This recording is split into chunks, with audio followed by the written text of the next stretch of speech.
So I see you have another dragon fruit that's not trellis and is growing up your ornamentals, and it looks kind of wild. It looks fun, but... Well, that's one of Greg Adams' Pink Star. That's one of the commercial varieties where I'm not really that interested in the fruit.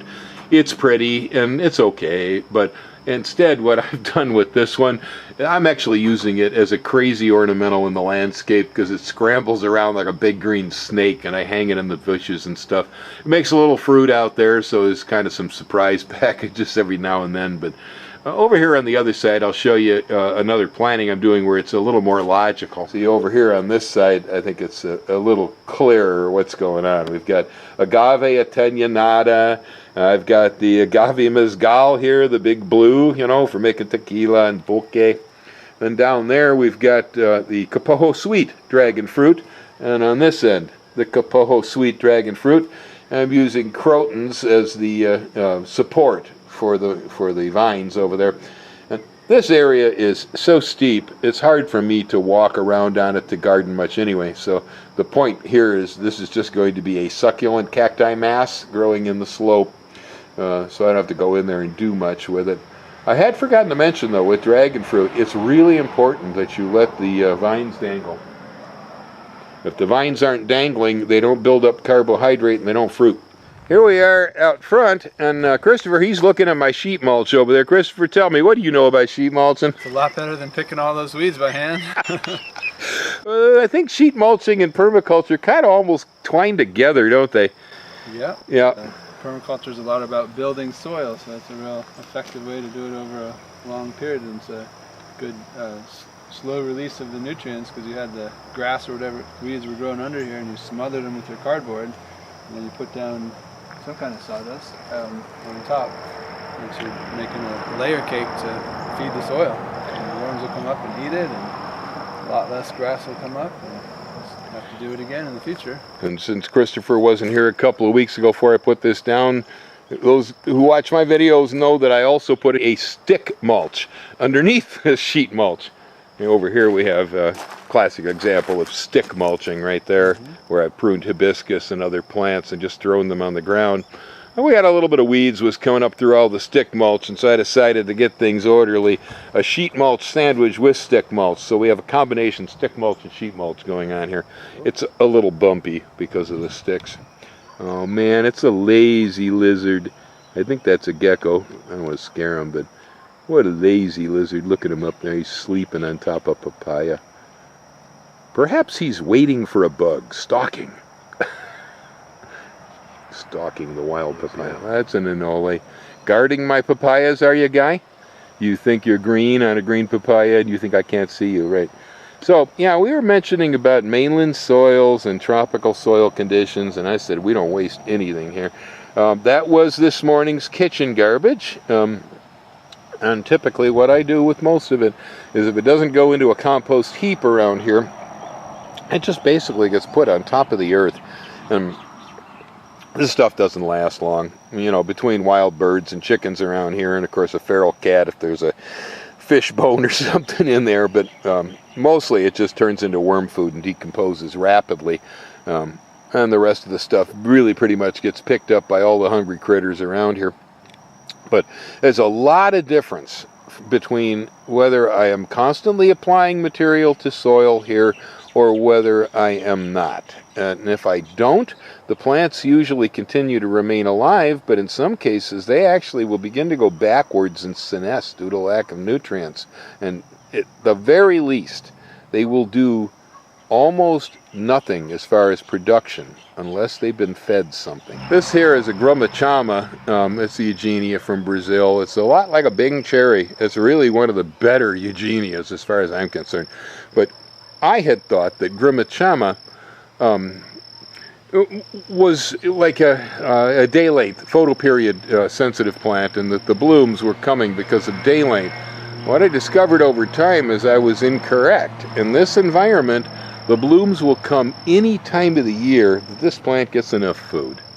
I did throw some fertilizer underneath the other day, and so if I fertilize it, it blooms and it fruits. If I stop fertilizing, it quits flowering. So Bill, what's your irrigation system here? There it is. it's coming at us. We have come under the porch because it's starting to rain again out there. That's one of them standard passing morning showers of the trade winds. They happen all the time here. The irrigation system is nada. Actually, when I decided to move here from California, one of the things that I swore, after 25 years of holding a garden hose in a nursery in California, there was no way I was watering crops. Well, never say never. The Pacific Ocean seems to be heating up, and despite the fact that we do still get rain, we don't get as much rain as we used to. We're about 60% of normal rainfall in this environment now, and it's still adequate to be able to water the crops that are in the ground. So I don't need any kind of drip or flood irrigation out there. We're on soil and the rain's enough. But when it comes to the nursery, stuff in containers, uh-oh, I'm back to the garden hose again. Yep. Guess what? Right here, see, proof. I have an irrigation system. It's called a black rubber hose. And it runs out here in the nursery, goes round and round, and there is just no way that I could successfully grow all the nursery stock we have here without having to irrigate periodically. I get days and weeks where we can go and I don't have to irrigate. As a matter of fact, I don't believe I watered the nursery since Christopher and Runa and the kids arrived here back on the 11th. So for the last 3-4 days, I've been away from the hose. But if it stops raining, I'll be right back to it again to keep this stuff alive. So Christopher asked me about varieties, especially on the coffee here. This guy right here, this is dwarf Catera, one of the older dwarf Catera plants. And as you can see, it's got a good yield on it and a lot of green and red cherry up there. Dwarf Catera does really well here in Mountain View. Over here, much larger trees and not as productive, we have the Konas. So this is famous Kona coffee bushes that originated in Guatemala. The Catera came from Brazil. The Kona coffee, it does okay here, and a lot of people favor the cupping. They say that the cup is better, the drink, taste of the coffee is better with Kona grown here. But Kona does not taste like Kona when grown in Mountain View, and dwarf Catera tastes a whole lot like Kona when it's grown in Mountain View. Both are fairly successful, although Kona is not nearly as successful. Here's an excellent example of a bad variety for the environment. I managed to get my hands on some Blue Mountain Jamaican a while back, and I planted them. Blue Mountain Jamaican is one of the most coveted and the most delicious coffee on earth. So my thought was, we should introduce some to Hawaii and see how it does. Well, that was a real disaster because, I mean, hey, look at the yield. There's 2 berries, huh? Oh, look, there's 3 here. The trees are almost barren. This thing, golly, let me see. Oh, this plant's got to be 12 years old at least. And it still has never borne a decent crop of coffee in this environment. I don't know, I mean, maybe when it reaches 100 years it will, but in the meantime, I've been cutting down Blue Mountain Jamaican plants and using them to barbecue chicken. Christopher, we're in the midst of a kind of a mass food forest back here, which I guess equates to the concept of permaculture. We're seeing a lot of diversity and seeing some understory, like you have long row pineapples, that's one of your cash crops, the little thing you export. I think you have good bananas and passion fruit, little sweet tomatoes back there, we got those. Some kind of legume, some kind of bean back there. But I think it's interesting right here is to see the macadamia nut back there. It's large and mature and bearing pretty good, and then there's a bunch more out here that's not quite taken as much in similar age. Yeah, it's hard for me sometimes to understand here. I sometimes call this the edge syndrome around here. It seems like sometimes at the edges of my plantings, the edges of the woods and so on, that I seem to get better results. I don't know whether it has to do with the cultures in the soil, or just what this is about. Why this one macadamia nut outstripped all of its buddies, half buried in a kukui nut, is beyond me.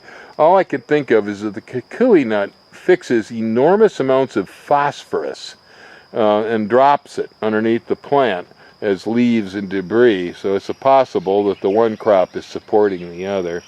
As Christopher mentioned here, you know, this is just, it's a whole cluster of stuff. Right here, we've got cacao, right?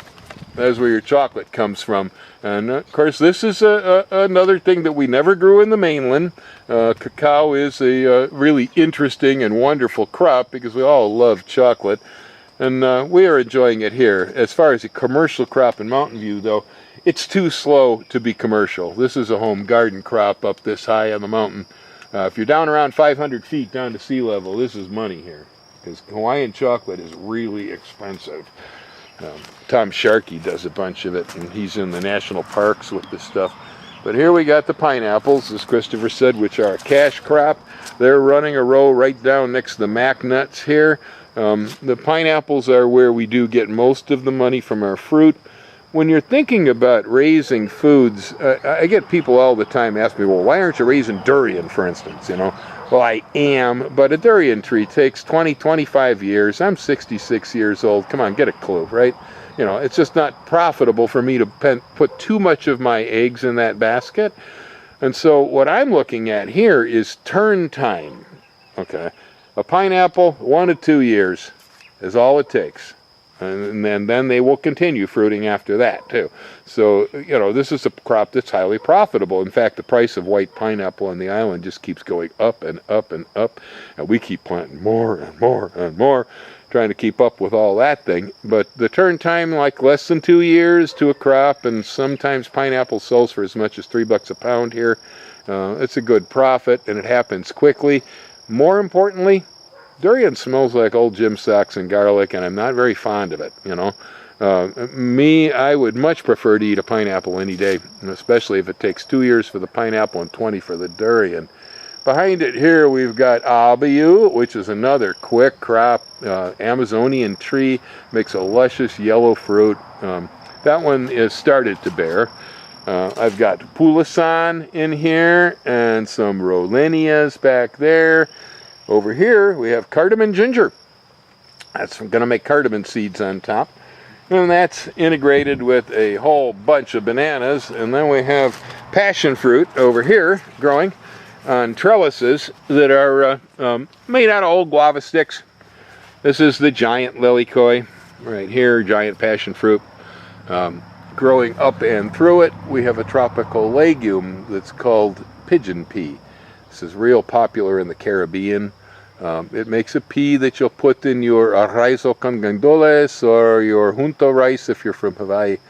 And it's a little green pea. It's edible. It's a good perennial type vegetable for the area. Plus it fixes lots of nitrogen. I'm interested in it for the nitrogen fixing to keep the ground fertile. Yeah, Christopher just mentioned the sweet potatoes back here. Those were planted by the pigs. I had a crop of sweet potatoes. The hogs dug them all up, destroyed the patch, and then the sweet potatoes popped back after the hogs. And so we've got a hog-planted potato patch here. This is katuk. This is an edible tree. It's popular here. I, myself, am not all that fond of it. Here, you want to... Give that a try, Christopher. You ever had katuk? No. Okay. It's an edible foliage. Use it as a pot herb. You can cook it like, you know, beans or spinach or something. To me, it has a peanutty sort of a taste. Yeah, it's got a mild flavor. Yeah, it's all right. It's all right stuff. I'm not nuts on it. Over here is another perennial tropical legume that is apparently sort of a lima bean. I'm not even quite sure how to class this thing, but it grows real good. There's vining all over here. And then there's the tamarillo, Siphomaandra batacea, or tree tomatoes. You may know them by. These are new. I've yet to get fruit off that batch. It's a brand new one out of New Zealand with an orange-colored fruit that's particularly low acid, which is odd for Siphomaandra. They're ordinarily really, really acidic. And this is a pH balance more like tomato.